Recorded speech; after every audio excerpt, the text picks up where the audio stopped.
Perkenalkan, nama saya Dia Mutiara Ramadhani, kelas 10 IPS 4. Saya akan menjelaskan tentang bentuk-bentuk interaksi sosial.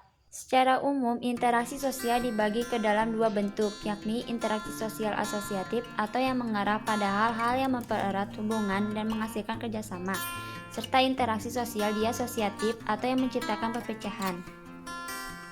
Interaksi sosial asosiatif atau yang mempererat hubungan dan menghasilkan kerjasama dalam hal ini dapat terjadi apabila suatu kelompok yang mempunyai kesamaan pandangan melakukan interaksi untuk mencapai tujuan yang mengarah pada kesatuan. Interaksi sosial dengan tujuan positif ini meliputi kerjasama, akomodasi, mediasi, kursi, kompromi, arbitrasi dan adjudikasi, asimilasi dan akulturasi. Kerjasama adalah suatu usaha yang dilakukan dua orang atau lebih dengan tujuan yang sama dan saling membantu serta mendukung demi tercapainya tujuan yang diinginkan bersama.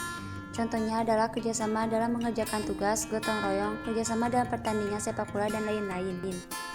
Akomodasi adalah suatu usaha yang dilakukan untuk menyelesaikan konflik. Akomodasi dapat dilakukan dengan beberapa cara. Mediasi yaitu akomodasi dengan melibatkan pihak ketiga yang netral. Adjudikasi yaitu akomodasi dengan melibatkan pengadilan.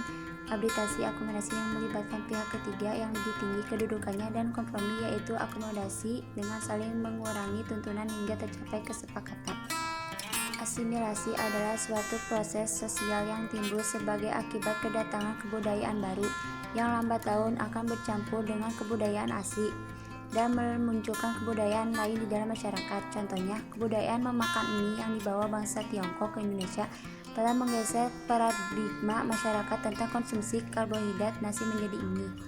Akulturasi adalah proses sosial yang timbul apabila suatu kelompok masyarakat dihadapkan pada kebudayaan baru yang mereka terima, tetapi tidak ada kebudayaan lain yang muncul karena masyarakat tetap pada kebudayaan masing-masing.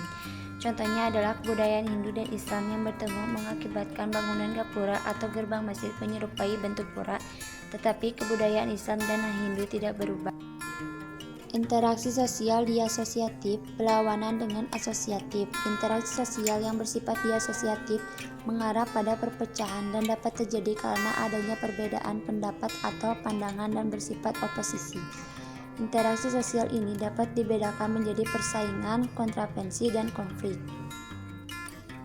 Persaingan adalah proses sosial dua orang atau lebih yang saling mencari keuntungan atau kemenangan tanpa memakai kekerasan. Kontravensi adalah rasa tidak suka yang bisa ditunjukkan secara terang-terangan ataupun secara tersembunyi oleh seseorang atau sekelompok orang. Kontravensi yang difasilitasi dengan baik akan berubah menjadi persaingan. Akan tetapi, jika disampaikan dengan buruk dapat berubah menjadi konflik. Contoh, orasi mahasiswa menuntut penurunan tarif dasar listrik merupakan bentuk kontravensi. Akan tetapi, karena munculnya provokator, kontravensi berubah menjadi konflik antara mahasiswa dengan petugas keamanan.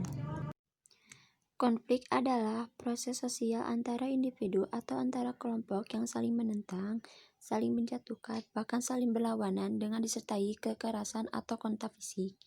Contoh, persaingan merebutkan barang diskon yang berakhir dengan adu pukul karena salah satu pihak tidak berhasil mendapatkan produk yang diinginkan. Sekian dari saya, terima kasih banyak atas perhatiannya. Wassalamualaikum warahmatullahi wabarakatuh.